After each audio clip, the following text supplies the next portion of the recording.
Today, we need to finish up the catch can install on the Civic. We have the can itself mounted here, as you guys remember. It's a little bit close to the overflow, but that's about as far as we could really scooch it over. So it will fit, it'll just be a little bit tight. I'm just a little bit worried because like all the stuff it's breathing off is kind of just sucking right into the intake, unless we could make like a little shroud for it that kind of just goes boom, boom, which we might be able to, but it should be fine for now. But I need to take that one self-tapper out and pull it out because the other side's not fastened. We don't have another self-tapper, only had the one.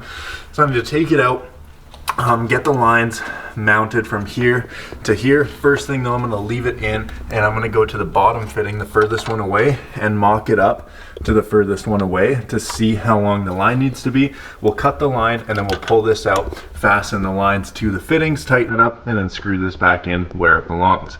First things first, let's grab that line, size it up, and cut it.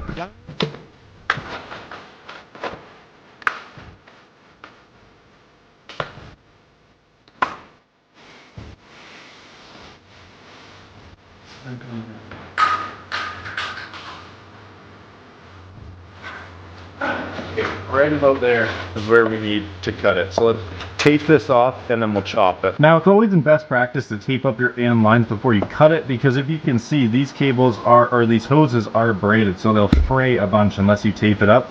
It's best to do it with like duct tape, or the best I've found is electrical tape. I just don't have either right now, so at least we're using painter's tape. It's something. But I found the easiest way to do it if you don't have a Dremel is just get the angle grinder and just quickly slice it right down. Doesn't catch on anything, goes right through and makes the cleanest cut possible. It's a lot easier than cutters or dikes, especially when you have a Dash 10 AN hose that's this big. So let's grab the angle grinder, slice this down here, and then make another exact one that long as well.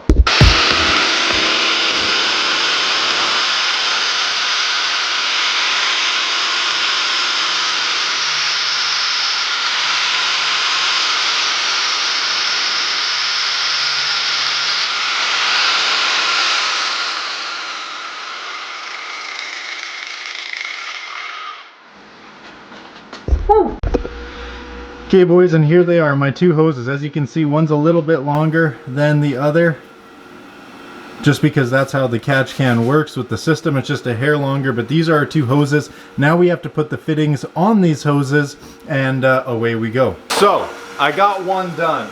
It is so hard without a vise, but I've got one done. There it is there. It's all ready to be installed just like that, and then drop down to the can. Should work completely fine, but now I'm going to show you guys how to actually do this, because it's a little bit weird with the AN fittings, especially if you've never done it before. I have, but with these Dash 10s, if you don't have a vise to put this side in and tighten this side, it's fucking hard.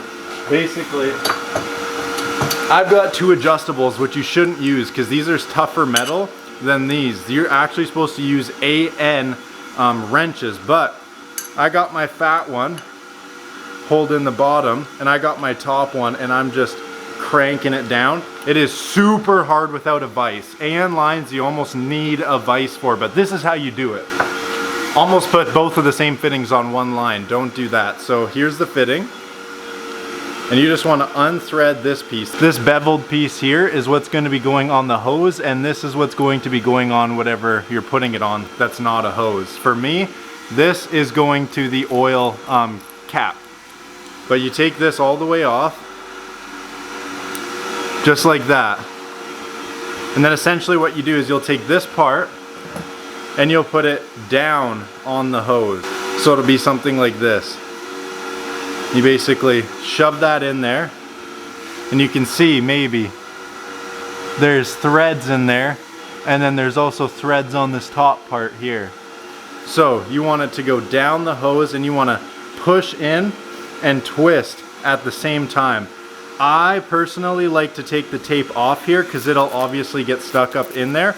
But once this is on here, in there like that, I like to tape it right at the bottom, because once it's on, you need this part, just a little nipple, and then it hits threads. It's going to expand the hose out and then thread in, and you want to make sure it's not pushing the hose out. So by taping it, you can see if it's pushing the hose down, because the tape will come down. Let me show you guys.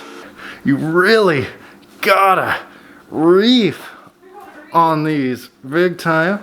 But once you get close and you can see through the hose how close you are, you want it to bottom up to these top threads. It's really hard to show you on camera, being that the hose is black, the fittings are black, everything's black. It's really hard to see in there. And as you guys know, this shop doesn't have the best lighting known to mankind, but it's almost getting there. This hose is cut on a bit of an angle, which I mean should be fine.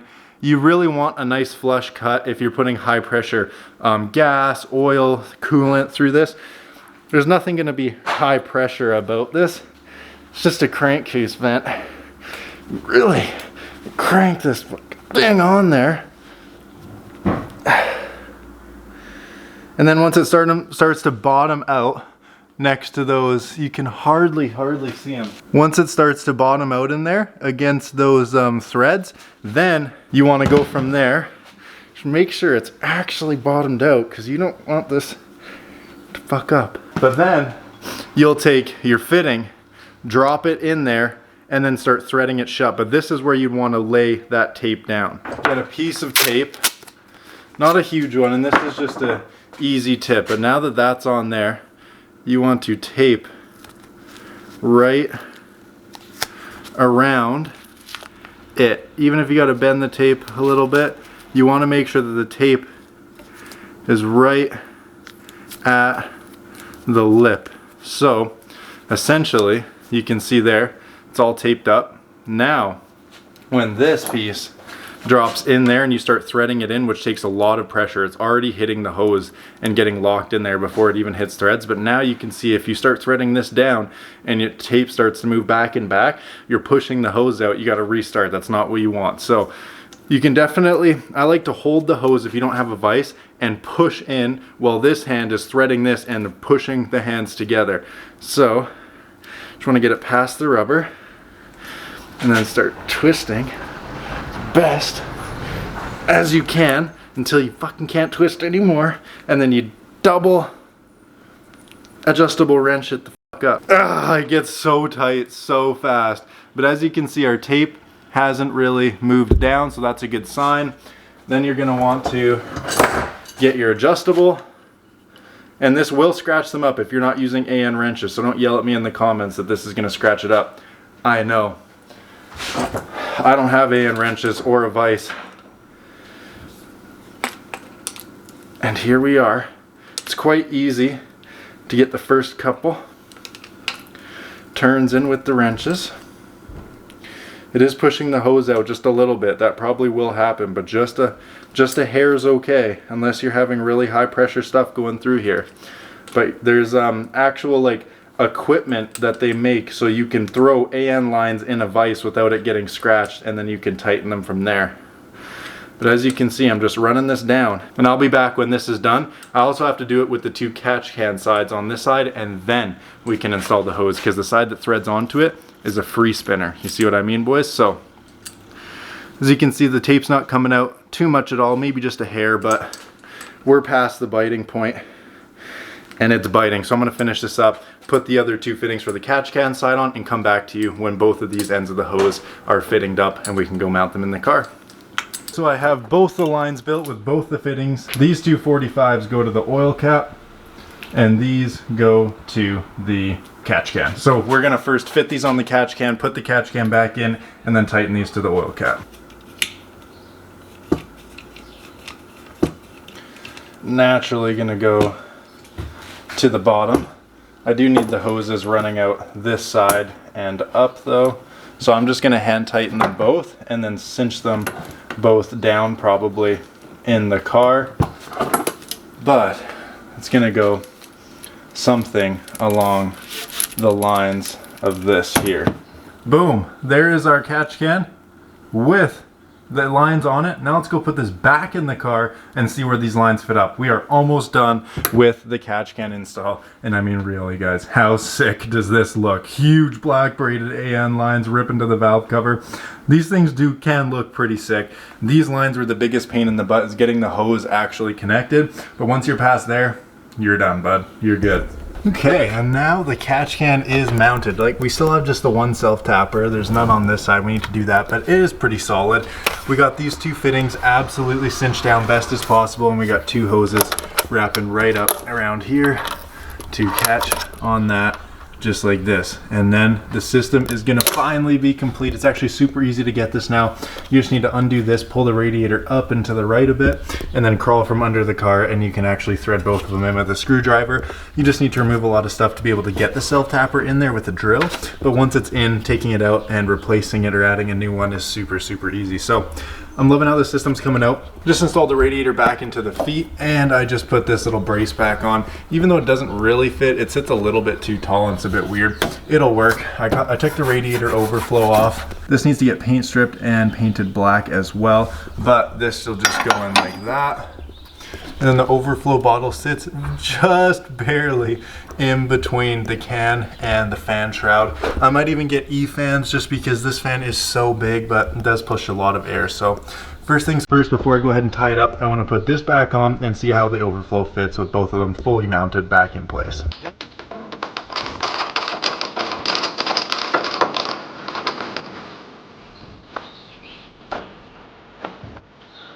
Really doesn't want to fit back in there. Dang, I thought it would just squeak by.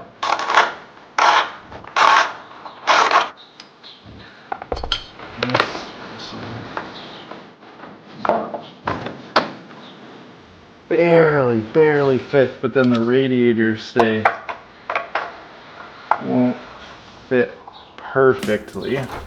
So what we're gonna have to do here is this shroud right here, this exact piece, we're basically just gonna have to cut it back with a Dremel so this can fit in place just a little bit easier, because it does sit where it needs to, and the can is there and it's just ever so slightly brushing up against it, but this radiator stay can't get a bolt through because, and it doesn't really sit on it because it's pushing it. So if I go buy a Dremel, trim some of this away, everything will fit perfectly. So in next week's video, subscribe now so you don't miss, I'm gonna go ahead and pick up a Dremel, trim this away, and get my overflow to fit back in there. Then this whole entire system's gonna be done. But for today, I'm gonna quickly fasten those lines up to there. And now that system is done, we just need to shave some of this in next week's video so the overflow can fit back. And then it's on to AFR gauge and getting this thing tuned, because the weather has turned beautiful.